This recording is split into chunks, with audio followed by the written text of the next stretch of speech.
E aí, galera, tudo bem? Então vamos lá, continuar aqui então nossa análise do artigo 5º. Já passamos da metade, galera. Não se preocupem, já passamos da metade. Ok? Estamos se encaminhando para o final aí dos dispositivos do artigo 5º. Perceberam aí, né, galera, por que lá no início a gente tinha comentado que o artigo 5º dos 250 artigos constitucionais, mais ADCTs, que em alguns concursos eles acabam cobrando informações que estão lá depois da finalização inicial da Constituição Federal, depois do artigo 250, quando ele começa lá a tratar das ADCTs, não é muito comum, mas é cobrado em prova também, em alguns concursos públicos. Então percebam que é um dispositivo com 78 incisos, né, suas alíneas, e quando nós chegarmos no inciso 78, nós ainda teremos 4 parágrafos para a gente tratar, inclusive de suma importância todos eles lá. Ok? Então estão percebendo aí por que é realmente um artigo muito explorado para as questões de prova, né? Mais de 10%, né, do levantamento que eu fiz aí das questões de concurso público nos últimos 5 anos, mas isso é uma tendência que já vem já de anos anteriores também. Tá? Mas eu gosto de trabalhar muito com as questões mais recentes, no máximo aí chegar a 5 anos aí já passados para a gente trabalhar questões de concurso. Por mais para trás já não vale muito a pena, né? Já mudou a ideia da banca, a ideia do examinador, tem bancas até que já pararam de fazer concurso público, ao exemplo da ESAF, né, que hoje já não faz mais provas de concurso público, era a maior banca que nós tínhamos no Brasil para concurso público, hoje já não faz mais. Então por isso que a gente tem que ser para concurso público o mais atual possível, ok? Então vamos continuar, galera. Vamos lá. Deixa eu ficar menor aqui. Isso, porque o foco não sou eu. O foco é o artigo 5º da Constituição Federal. Legal? Então vamos lá, nós paramos aqui no inciso 51 do artigo 5º da Constituição Federal e é deles que nós daremos a nossa retomada aqui, galera. Então vamos lá. Inclusive, eu lembro que nós tínhamos parado aqui pelo fato de ser uma informação muito importante quando ele vai tratar da extradição. Ok? Não confunda extradição com banimento, o qual nós vimos que não é possível termos penas de banimento. Estudamos isso em blocos anteriores, ok? E lá eu falei para vocês, cuidado, daqui a pouco a gente vai tratar de extradição. A extradição é possível dentro das regras das quais veremos. E estamos diante delas agora. Galera, então perceba que o inciso 51, ele vai tratar de extradição e também, da mesma forma, o inciso 52, ok?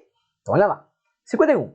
Nenhum brasileiro será extraditado salvo o naturalizado, em caso de crime comum praticado antes da naturalização ou de comprovado envolvimento de tráfico ilícito de entorpecentes e drogas afins, na forma da lei. Daí já entendemos que na forma da lei é lei ordinária, né? Vim repetindo isso para vocês, né? Porque apesar de ser uma informação muito singela, ainda em algumas questões de provas ela é cobrada ainda. Então tem que sempre estar alerta em relação a isso, galera, beleza? Então olha lá. Em regra geral, galera, ele diz que nenhum brasileiro será extraditado, salvo o naturalizado. Pessoal, quando a gente vai estudar a parte de nacionalidade a partir do artigo 12 da Constituição Federal, lá a gente faz uma distinção entre brasileiro nato, brasileiro naturalizado, inclusive temos o português. Tem uma regra específica lá para o português, ok? Então, na parte de nacionalidade, a gente vai ter essas divisões. Mas no primeiro momento, se tratando de brasileiro, nós teremos a divisão entre brasileiro nato e brasileiro naturalizado. Então perceba que numa regra geral, ele está dizendo que nenhum brasileiro será extraditado, nato naturalizado. Aí ele traz a ressalva, galera. Aí ele nos entrega a ressalva em relação a quem? Ao naturalizado. Então o nato, em regra geral, ele não será extraditado. Calma lá que eu já vou trazer a exceção para vocês. Ok? Já cobrado em prova, inclusive. Então, nenhum brasileiro será extraditado, salvo o naturalizado. E esse naturalizado, vamos ficar primeiro na análise do inciso. E esse naturalizado, galera, quando que ele poderá, o verbo aqui é poderá, ok? Há uma discricionariedade por parte do governo brasileiro em extraditar esse brasileiro naturalizado, mesmo nessas hipóteses que nós veremos aqui, legal? Então, quais são as hipóteses, galera? São duas. Então, em caso de crime comum, e ele fala ou de comprovado envolvimento em tráfico ilícito de entorpecentes e drogas afins. Então, tráfico. E vamos até incluir com tráfico do que, galera? De drogas. Ok? Porque nós sabemos aí que o examinador pode te sacanear dizendo em relação ao tráfico de pessoas, né? Mas aqui ele deixa muito claro que é comprovado envolvimento em tráfico ilícito de entorpecentes e drogas afins. Então, tráfico de drogas. Então, nenhum brasileiro é extraditado, regra geral. Qual é o que pode ser extraditado? Pode ser extraditado? Brasileiro naturalizado. E ele é extraditado em quais condições? Se ele cometer crime comum ou tráfico de drogas. Só que tem que tomar cuidado que ele tem aqui uma linha temporal, ok? No crime comum, galera, é onde o examinador mais tenta te pegar. No crime comum, galera, ele tem que ter praticado antes da naturalização. No crime comum. Já no tráfico de drogas, ali não, ali ele não diz nada, ok? Ou seja, pessoal, vamos lá, agora vamos juntar todas as peças e eu falo a exceção também para vocês. Nenhum brasileiro será extraditado, regra geral. E brasileiro, quando a gente estuda a parte de nacionalidade, a partir do artigo 12 da Constituição Federal, ele vai trazer dois, nato e naturalizado. Mas ele fala, salvo naturalizado, então exclui o nato daqui, desse primeiro momento. Então, no caso do naturalizado, ele poderá ser extraditado. Poderá. Ok? É uma faculdade. Em caso de crime comum, mas desde que esse crime comum foi antes da naturalização dele, aí sim ele poderá ser extraditado. Ok? Ou de comprovado envolvimento em tráfico ilícito de entorpecentes e drogas afins na forma da lei. Neste caso da droga, de tráfico de drogas, galera, aqui é a qualquer tempo. Ok? A qualquer tempo, seja antes ou mesmo depois dele ter se naturalizado. Legal? Então vamos lá. Então, digamos que um espanhol veio aqui para o Brasil, fixou residência. Lá a regra, né, nesse caso, 15 anos tendo residência aqui no Brasil, não ter condenação penal. Ele consegue solicitar a sua naturalização. Tudo bem? Então, esse espanhol, galera, depois de ter sido naturalizado, ele só será extraditado em duas situações. Se antes desses 15 anos que ele completou, que é um dos requisitos para ele poder se naturalizar, ele tenha cometido crime comum. Antes, tem que ser antes. Se for depois, não é caso de extradição, ok? Ou esse mesmo espanhol, no período em que ele não era naturalizado, e mesmo pós a sua naturalização, ele cometer o crime de tráfico ilícito de entorpecentes e drogas afins. Então perceberam que o tráfico é a qualquer tempo, e o crime comum somente se ocorreu antes da naturalização. Por isso que isso que está em vermelho aqui, galera, não é à toa. A gente chama atenção para aquilo que o examinador mais gosta de explorar. Então ele gosta de dizer que se antes da naturalização se aplicaria ao tráfico ilícito de entorpecentes. Errado, claro, se aplica também, mas não é só. Ok? O antes da naturalização se aplica ao crime comum.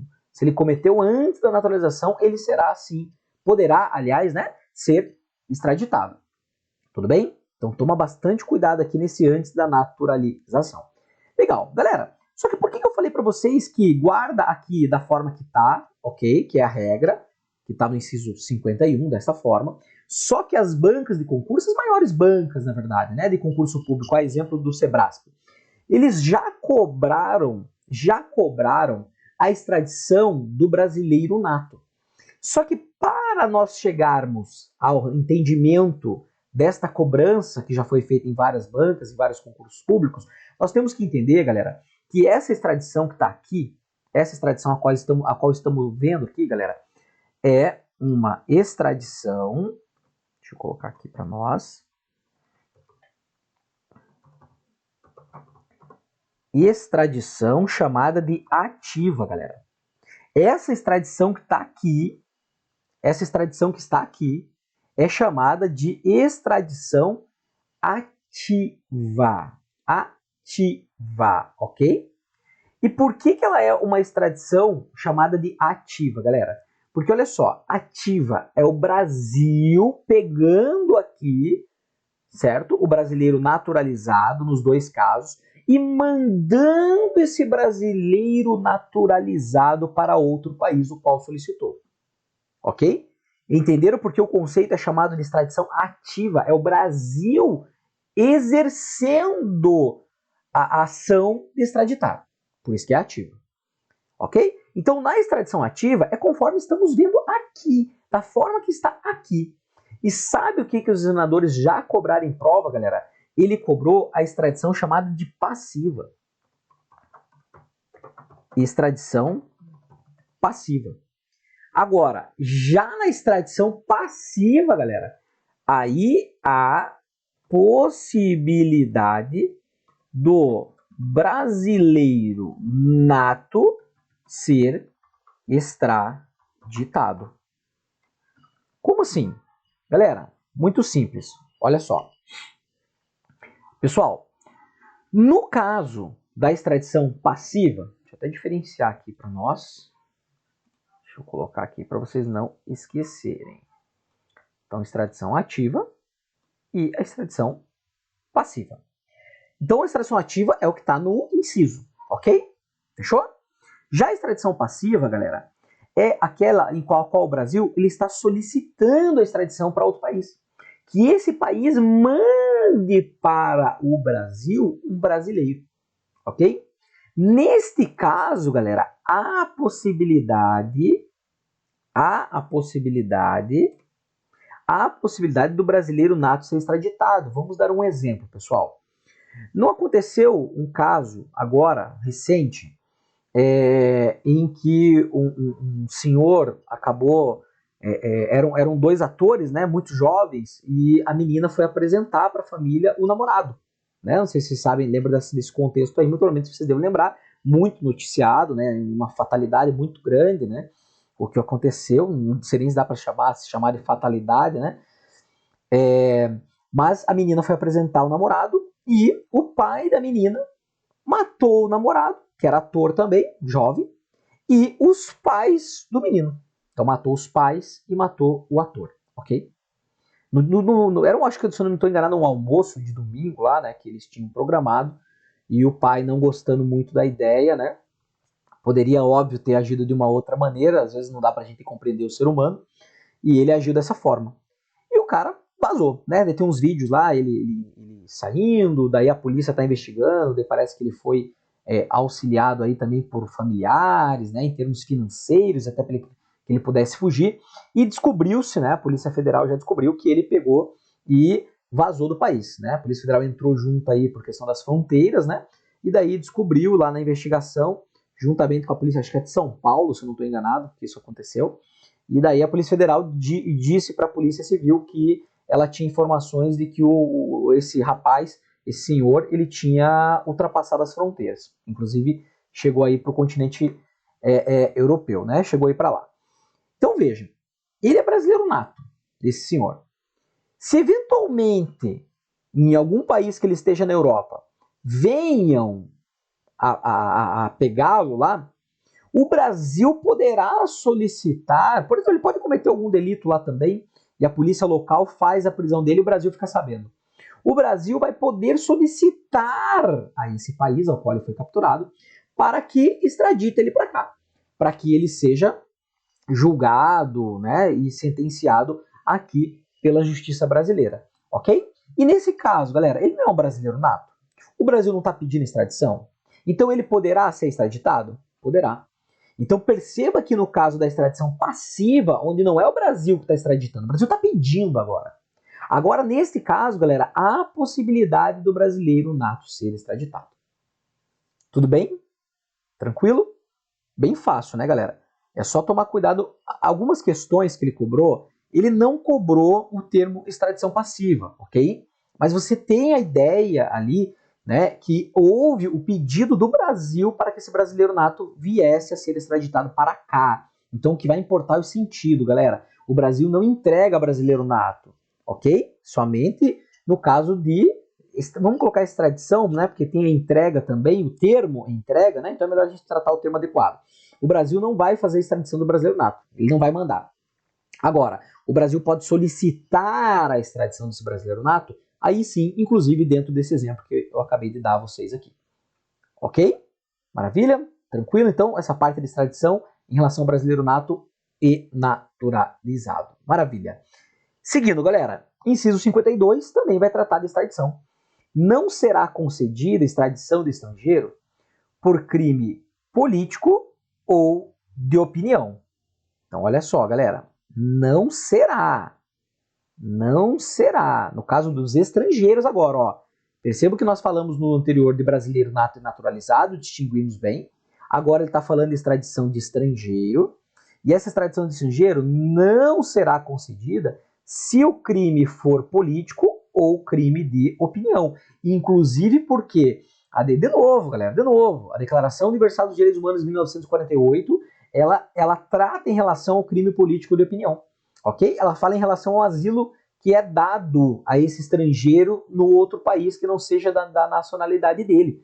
Vai ser dado um asilo a ele, se ele estiver sendo perseguido por crime político ou por crime de opinião, ok? Então, inclusive a nossa própria Constituição Federal, quando a gente trata de princípios fundamentais, lá do 1º a 4º da Constituição, lá a gente vê que o Brasil, ele concede asilo político, ok? Já aconteceu isso conosco, né, recentemente, quando o nosso presidente era o Luiz Inácio Lula da Silva, na época do César de Batista, vocês lembram? Ele veio para cá buscando asilo político, dizendo que ele estava sendo perseguido lá realmente por um crime político, ok? Depois teve um desenrolar todo, né? Descobriram que na verdade era crime comum e que o Brasil então não poderia ter concedido asilo, mas o Brasil tinha naquele momento a ideia de que era um caso de crime político. Tudo bem? Então não será concedido a extradição de estrangeiro, galera, agora tá falando de estrangeiros, esqueceu o brasileiro ficou em cima, de estrangeiro por crime político ou de opinião.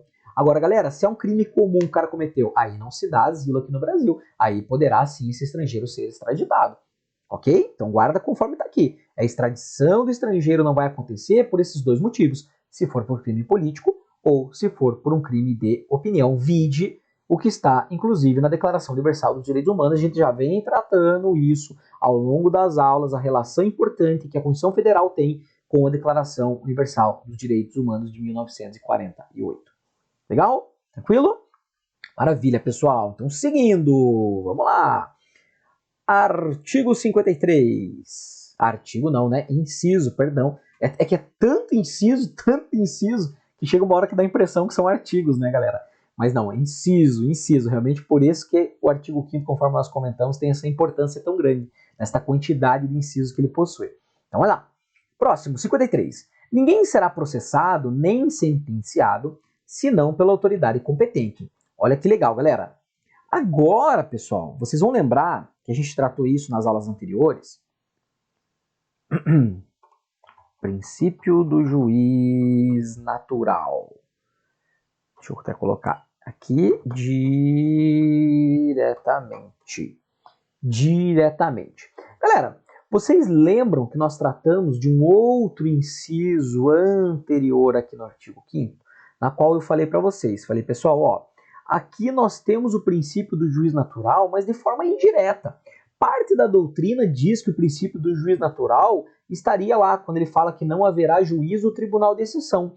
Eu concordo que ali nós temos sim uma ideia do juiz natural. Temos uma ideia. Peraí, já tem um juiz pré-determinado. Não se pode ter um tribunal de exceção. Eu concordo com isso. Só que vocês vão perceber, galera, que a maioria das questões de prova de concurso público do artigo 5º, quando quer cobrar o princípio do juiz natural, elas se remetem, na verdade, a esse dispositivo. Ninguém será processado nem sentenciado senão pela autoridade competente. Senão pela autoridade competente. Ou seja, aqui sim diretamente nós temos a aplicação do princípio do juiz natural. E as bancas, de fato, acabam cobrando muito mais aqui do que no dispositivo que nós vimos lá. Ok? Então, lembra da informação que nós tínhamos falado lá, ok? Lembra que nós tínhamos falado lá em relação do juízo ou tribunal de exceção. Ninguém, então, será processado, sentenciado, né? Nesse caso também no juízo ou tribunal de exceção. Nós vimos, inclusive, a exceção, né? Em relação à questão da pena de morte no momento em que estivermos em guerra. Ali precisaremos, sim, né, de um juízo e um tribunal de exceção. Então, é a exceção a esta regra. E que lá neste momento que nós tratamos do dispositivo, eu falei para vocês, galera, parte da doutrina diz que o princípio do juiz natural, na verdade, se encontra em grande monta aqui.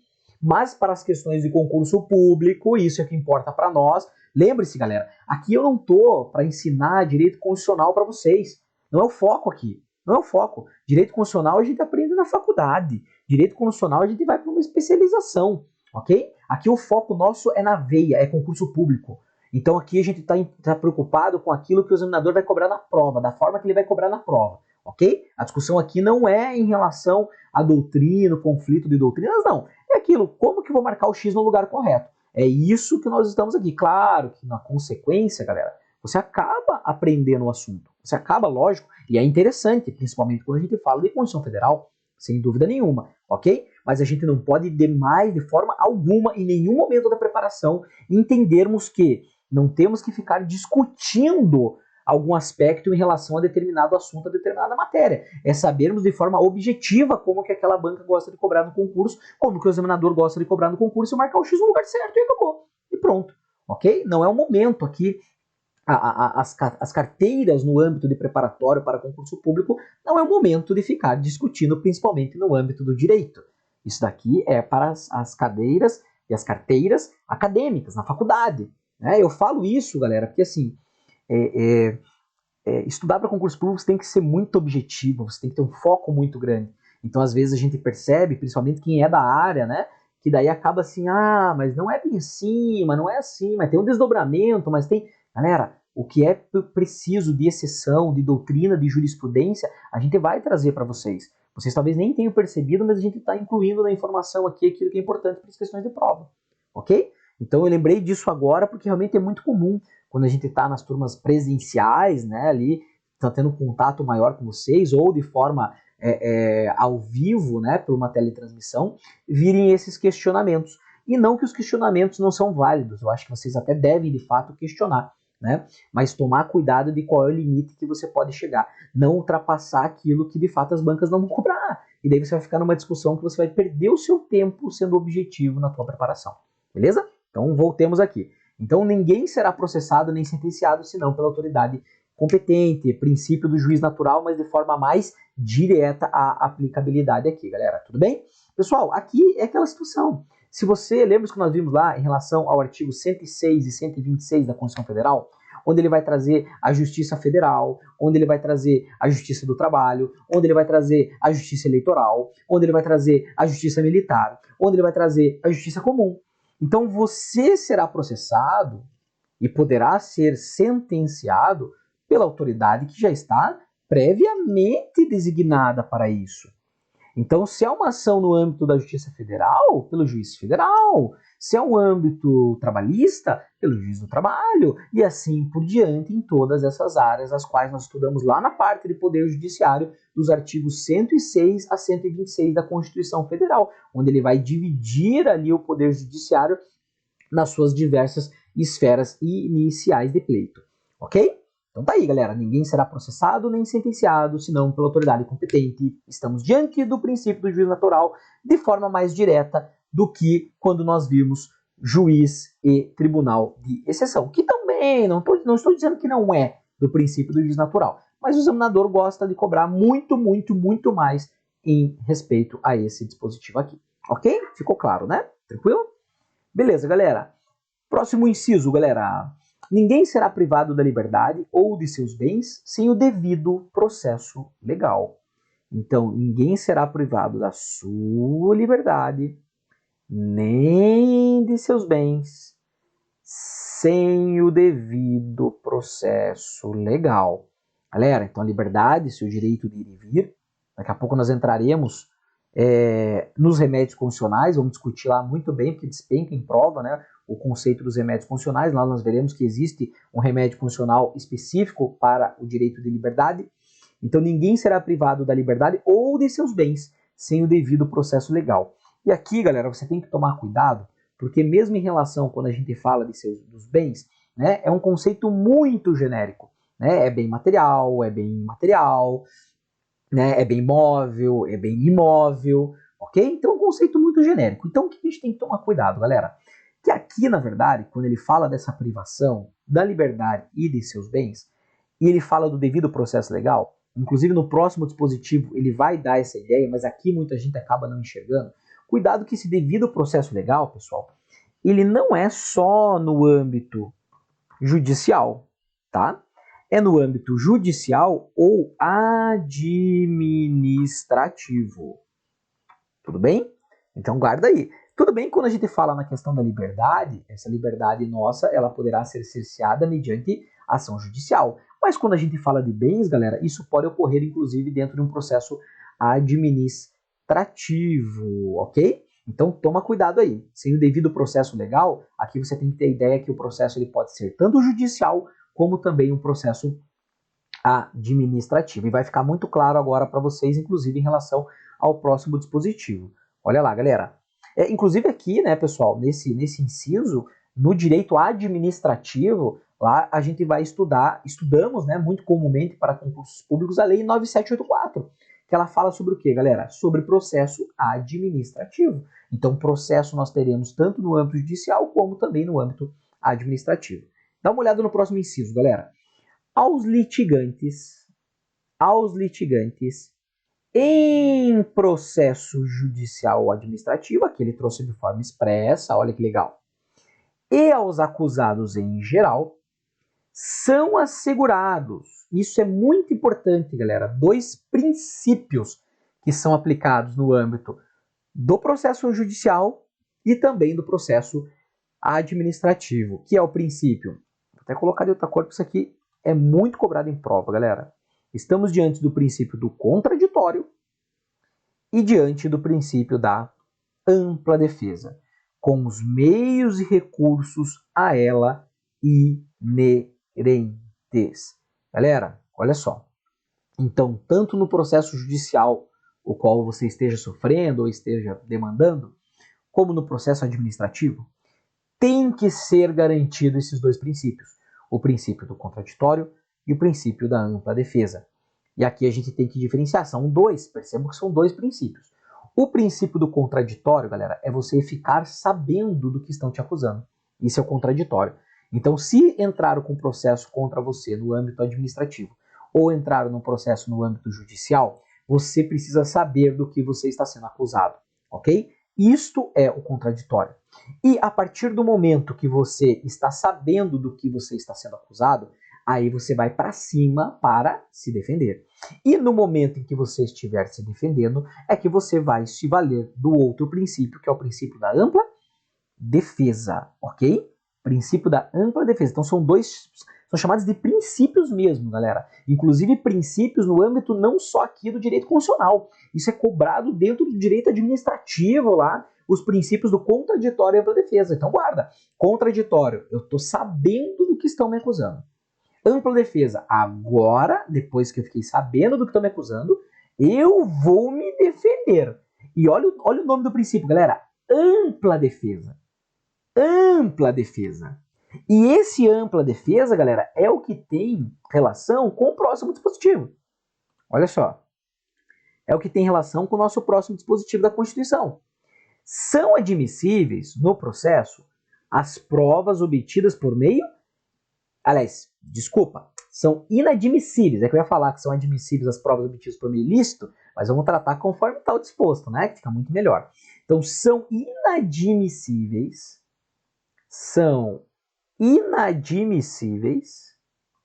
no processo. Que processo, galera? Que processo, galera? Judicial ou administrativo. Galera, vocês não podem esquecer disso. Isso aqui faz diferença para vocês lá na disciplina de Direito Administrativo.